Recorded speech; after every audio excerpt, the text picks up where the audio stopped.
Good morning. Today is Saturday, August 30th, and it is 8:34 a.m. Eastern Standard Time. I wanted to just take a little bit of time here I just want to talk. This is going to be an audio. I'm using the Declaration of Independence for a background here at the beginning of it. But this won't be much visual. I want to encourage you to close your eyes and listen and expand your thinking and come along with me and imagine these things. Donald John Trump, the 45th and 47th President of the United States, has invited us to dream big. Dream big. In the 90s, I guess I should back up. I grew up on a farm, a dairy farm, in the 1970s, which is a farm that our forefathers established here in my family in the early 1700s, before this nation was a country. They began farming. The farm is in the family and under the same name and has been since before 1776 and even back to the 1740s. They farmed. We're very rural. We are in a very rural farming community. I grew up planting, cultivating, harvesting, growing. I grew up tending animals, taking care of dairy cattle, and I grew up with a veterinarian that took care of our animals who was very old when I was very young. And I watched him cure our animals. He didn't treat them. Today, my nephew took over the farm. We watch modern day veterinarians come to treat the animals. It is nothing like it was in the 1970s. In the 1990s, I came across an individual by the name of, maybe I shouldn't say his name, a veterinarian who was healing and curing people with veterinarian medicines. He was approached and said, "You cannot do this. You cannot treat human beings with medications and practices designed for animals." So the man, who had his veterinarian license and found it practical and applicable to cure human beings the way he was curing their animals, said fine, and went back to college and got a medical doctorate, an MD. He became a doctor to be able to treat humans, and he then began to practice as a doctor to treat the humans using the practices and things that he used to cure their cows, their animals. And then the medical board and the veterinarian board approached him and said, "You cannot do this. It is not okay. If you continue to do this, you will lose both of your license." Fine. That is the tyranny of Big Brother and of the medical industry on both the veterinarian and human side. The man was curing people back in the 50s and 60s, and even right up into the 90s. The man understood what the Bible tells us and what God tells us and what RFK is telling us. Food is medicine, and medicine is food. Food is medicine, and medicine as food. The wicked powers that be, 1 John 5:19, the wicked one in control of the whole world, has done all they can do to make our food less nutrient dense. It is not dense. There is no nutrients in it. The bulk of it has been synthesized. It's not even food. It's plastic and other particles. And I'm sure you've heard of the forever plastics. Evil has gone to work to rob, kill, and destroy. That is their mission. It's what they do. And they hate us, human beings, because the Bible says that we are God's children, should we so choose to accept it, and that we're made in the very image of God. And they hate us for that. So what they have done is they have gone to work to rob the soil that the food grows in, and that also is used to feed our food that isn't grown in the soil. Things like the various different types of meats, chicken and cow and other. And they've gone to work to poison it. You see, this is what evil does. Evil corrupts God's good original creation formulations.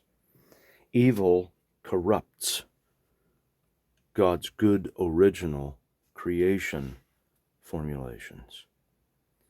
They've gone to work to deplete our soil and to rob the plants and other things with the nutrients that we need.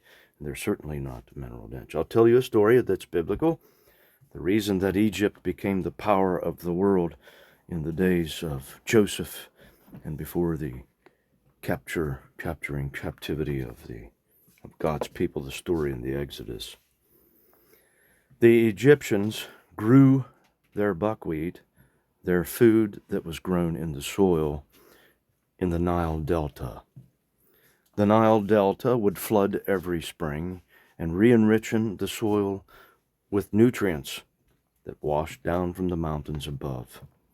And it would replenish and make the delta soil by the river of the Nile very, very nutrient dense. The buckwheat grew and became very, very nutrient dense because of the density of nutrients of the soil in which the plants were growing. Why does this matter? Quickly, I'll tell you. It is why an Egyptian soldier could march all day long and fight all night, because they were well, they were healthy. They too were nutrient rich, and they were strong because the food they were eating was nutrient dense and strong because of the Nile River in which the food was grown was replenished with dense amounts of nutrients every year. Everything that the Egyptians consumed into their bodies in those days was nutrient dense because the animals that they were eating too were eating the nutrient dense products grown in the river Nile Delta. I had a very good mother. My mother was poor. They grew up literally Appalachian mountain people. They lived off of the land. My mother was the firstborn of 8, and raised her 7 siblings in the 30s and 40s, deep in the Appalachian mountain ranges, where the only access they had, the term they used was they piped in sunlight. That's how deep into the mountains and the wilderness that they were. They lived off of the land. My mother had a 10th grade education, but perhaps my mother was one of the wealthiest people in knowledge from having to learn how to live off the land that there was. My mother was older when she had me. In the 1970s, she shared things with me and told me that in, 1930s, the government had declared that the soil was no longer nutrient dense and that we must take a multivitamin. We must supplement our nutrition because we can no longer get it from our soil, from our food grown in the soil, because the soil has been depleted from years and years of plowing, working the soil, turning it over, and not replenishing it, like as is God's original creation formulation of the deltas by the rivers where you grow the food at, flooding and being re-enriched every year with fresh, new, dense nutrients that wash down from the mountains.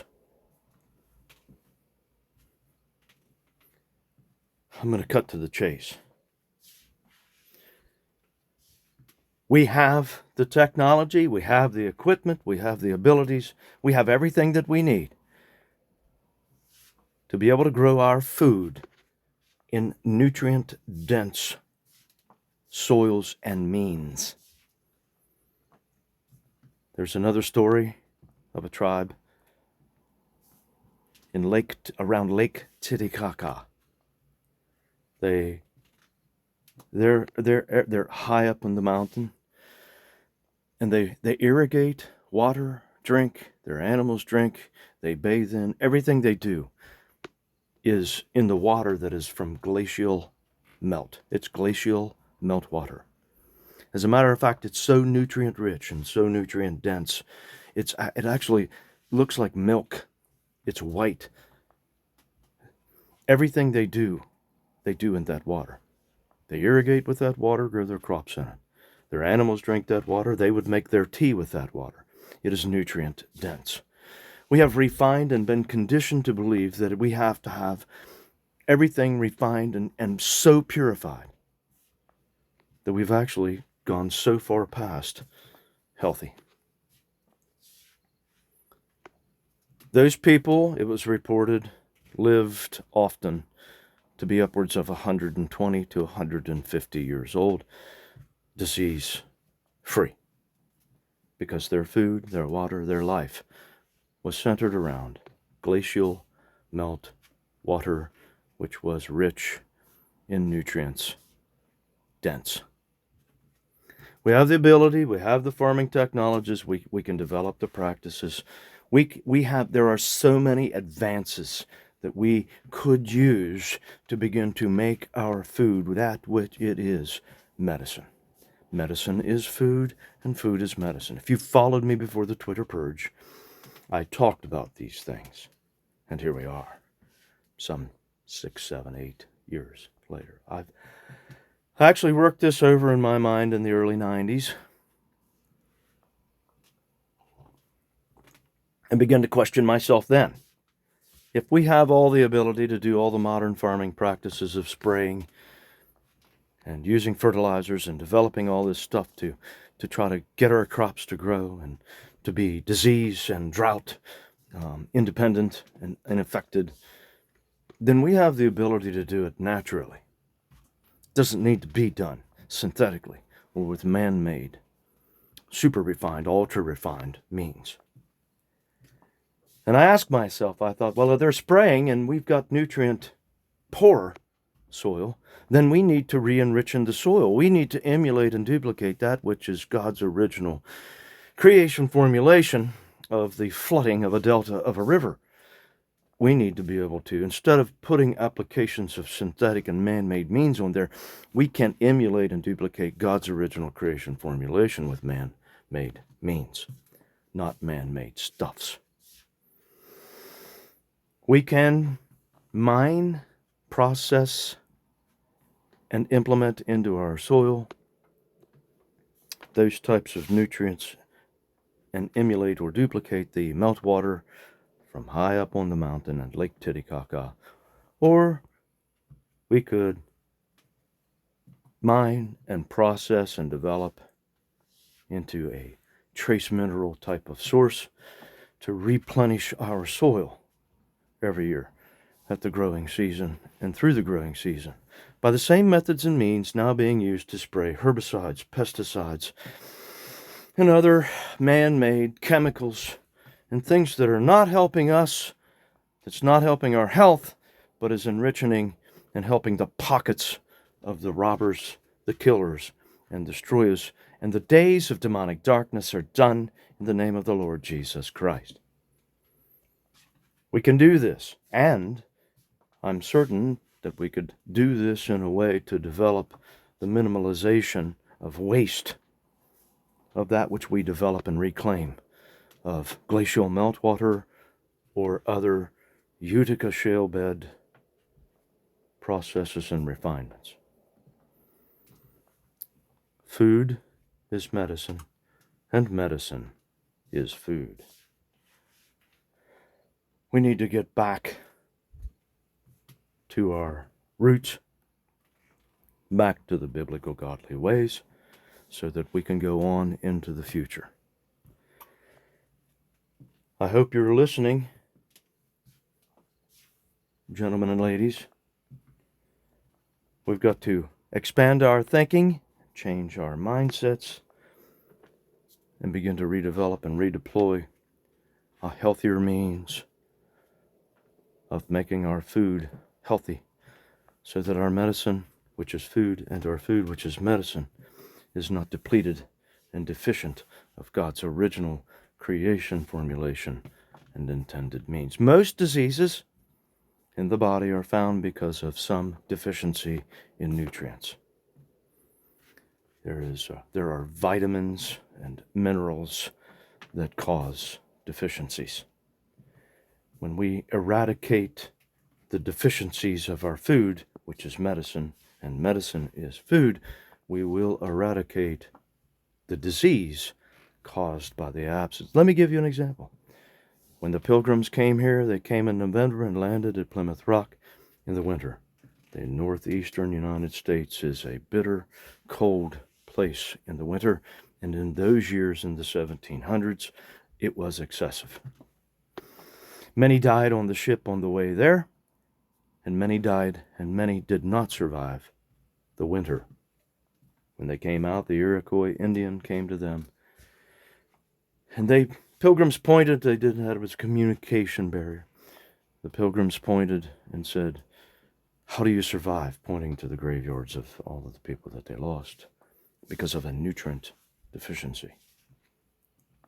The Indians pointed up to the pine tree. The white pine tree has 5 needles on it, and it is nutrient dense, packed with many things, but importantly for them in those days, vitamin C, among other nutrients. They were making pine needle tea, essentially, and cooking and preparing their meals with that type of pine needle. The following winter, none were lost because of a vitamin C deficiency. They died of scurvy because of a nutrient deficiency. We have to wake up and realize that God has given us everything on this earth to help us survive and live and thrive. Evil has gone to work to rob, kill, and destroy us of our thinking and our means and our ways, and to prevent us from walking out into God's original creation formulation, ideas and concepts. We have to return to that. We have to return to the good, wholesome, right, and just ways and means of provision. On our farm, when I was growing up, my father's father, before grocery stores in the 1800s, and his father, on the same farm since the early mid-1700s established, was the local grocery store. They grew enough, they provided enough for the community. When you needed something, you went to our family, and our family provided for you. We grew gardens, along with crops, kept various animals, smokehouses, you name it, the whole thing. We were the grocery store before the commercial grocery store came into being. We grew gardens, huge gardens. Even in my childhood days in the 70s, we had an incredibly large, very successful garden.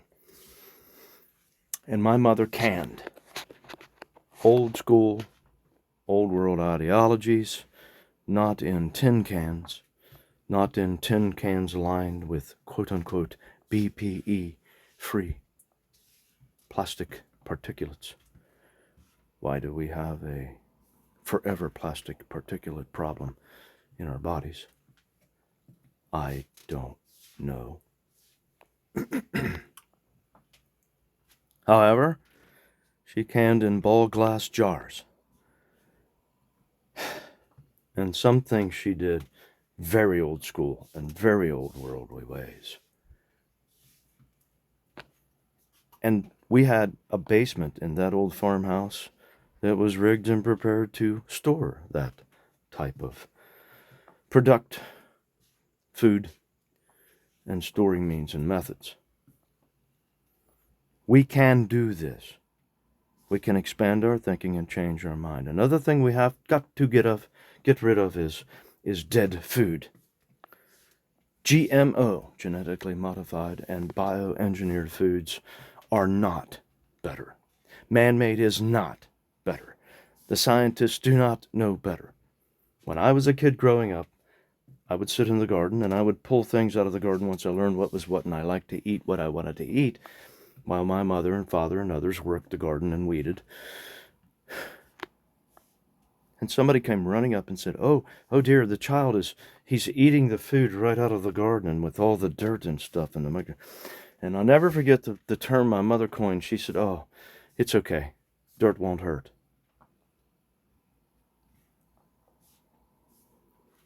We would pull the food out. My mother didn't rinse it too very good. And she would throw it all together in the pots and the pans to prepare it and cook it with the dirt in it. Very, very, very outside of the norm. But I think my mother was on to something and knew something that a lot of people didn't. What she was doing when she was cooking the food in that soil, the soil was rich and dense in nutrients with trace minerals and other types of things. When you cook it, it kills off any other things that are bad and leaves a heavy, nutrient-dense cooking environment, which was then infused into the food healthfully. There are lots of ideologies, lots of means. I am by no means a nutritionalist. My mother was. She went from a 10th grade education in her 50s to going to college and procuring degrees, various degrees, and became very successful as a dietitian and helped many people, especially elderly nuns. As the head nutritionist for them. I am nothing. I hold nothing. I am simply a voice crying in the wilderness. The truth. The truth is, we have been deceived, we have been misled, we have been misdirected, all to rob, kill, and destroy us of our health, our wealth, our life, our longevity, and to be able to sell. They wanted to sell. They wanted to sell. They wanted to, if you can't make money on it, they didn't want anything to do with it. They wanted to sell something that is naturally provided, and we have natural means of getting in the earth. No longer. Let's no longer pursue this avenue. If we're dreaming big, let's dream big. Let's design and develop and implement practices by which we can re-enrichen our soil that our food is grown in with good, right, and plenty of nutrients. Listen, there's lots and lots and lots of nutrients out there in the soils. I think it's called the Utica Shale Bed out in Utah. I believe it's where that's where fulvic mineral supplements come from, and so on and so forth. Well, let's expand our thinking and expand it into commercial and industrial farming applications of our food and return the nutrients and make our food healthy again so that our food, which is medicine, can be healthy again, so that those who eat that food grown in soil, which is nutrient rich and healthy again, also be healthy again. We've got to get away from the modern ideologies and practices. They are not the best. They are not the good, right, just ways. Listen, if you have a healthy plant, I'll give you an example. I did it a few years ago up here on the mountain. The Native American Indians would grow in a healthy, natural way. We can study theirs. They would do something called the Three Sisters. They would plant their corn and beans, which would use the corn stalks to grow up on as bean poles, and squash in the base of it. The squash at the base of it would be a ground covering which would prevent any weeds. Wouldn't prevent totally. Of course, you had to take some. There was always some tending of a garden. Takes some work.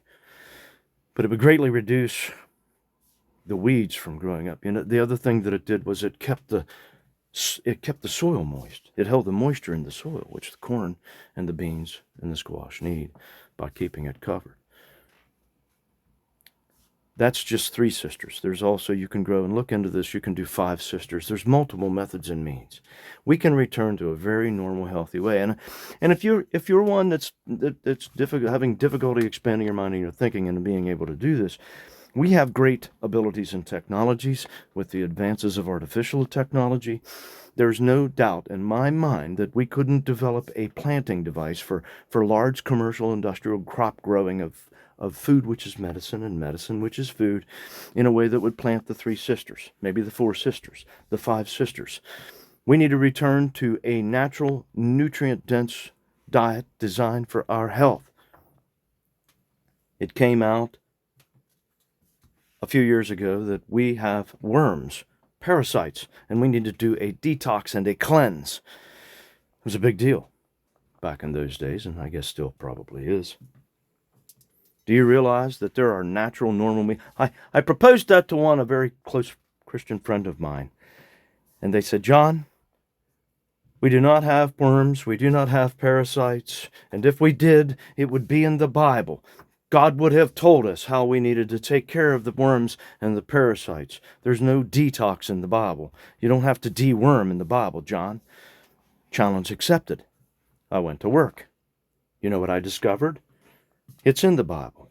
The very food that the people ate, the Hebrews in that region of the world were eating foods that naturally were a parasitic cleanse.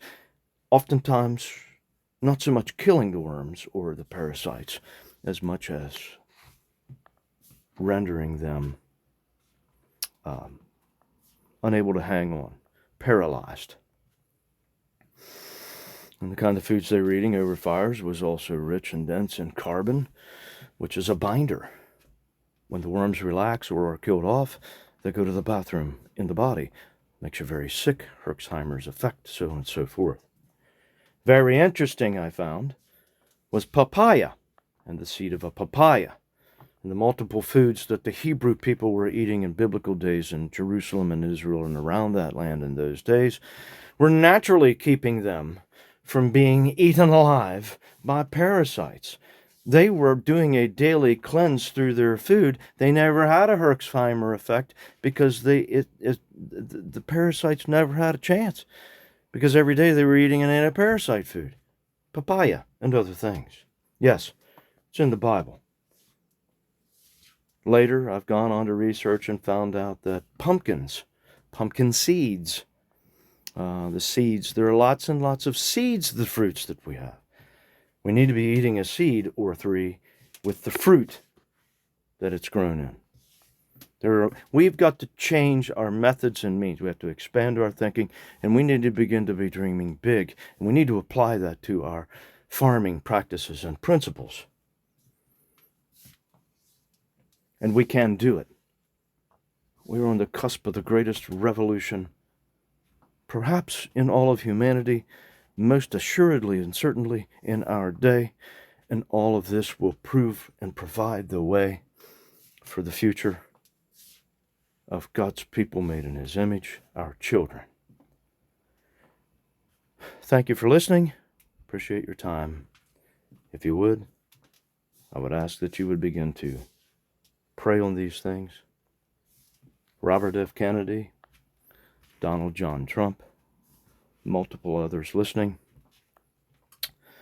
Challenge accepted. We're expanding our thinking. We're beginning to dream big, and then bigger.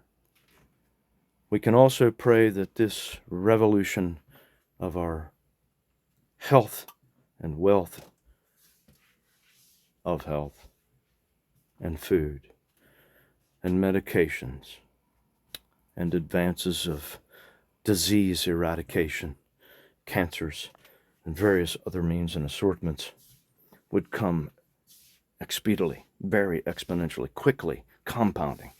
The same way perhaps that artificial intelligence is doing. It never rests, it never sleeps, it's never not working. And it is growing exponentially, compounding. And so hopefully, maybe even by next year, 2026, certainly within coming years, growing seasons, we can begin to address these things, look at these things, and begin to design and develop, working with the various different farming machine equipment manufacturers, dietitians, horticulturists, so on and so forth, to begin to change our mind, expand our thinking, change our mind, and begin to pursue those dreams that we have dreamt, and then beginning to dream bigger. God bless you all. Goodbye.